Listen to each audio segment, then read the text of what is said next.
अस्सलामु अलैकुम दोस्तों, आज हम बात करेंगे नमाज की नीयत के बारे में।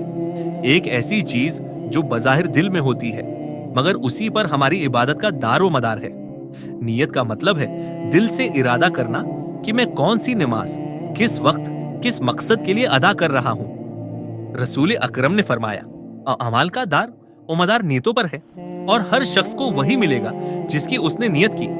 यानी अगर नीयत खालिस अल्लाह ताली की रिजा के लिए होगी तो अमल कबूल होगा, लेकिन अगर दुखावे या आदत के तौर पर नमाज पढ़ी जाए तो वो बेरूह इबादत बन जाती है। याद रखें, नियत का इजहार जुबान से करना जरूरी नहीं, बल्कि दिल में नियत काफी है। जैसे मैं नियत करता हूँ फजर की 2 रकात संति मुअक्ता नमाज अल्लाह के लिए, बस दिल में यही इरादा होना काफी है, चाहे जबान से कुछ ना कहा जाए। दोस्तों, नियत ही वो चीज है जो एक वामा कोई से एक आम अमल को इबादत बना देती है। उसलिए हर नमाज से पहले दिल को पाक करें और नियत सिर्फ अल्लाह ताली की खुशनुदी के लिए करें। अल्लाह हमें खालिस नियत के साथ नमाज अदा करने की तौफीक दे। आमीन। अगर वीडियो पसंद आया चनाए तो लाइक, शेयर और सब्सक्राइब करना न भूलिए। जज़ाकम अल्लाह खैरन।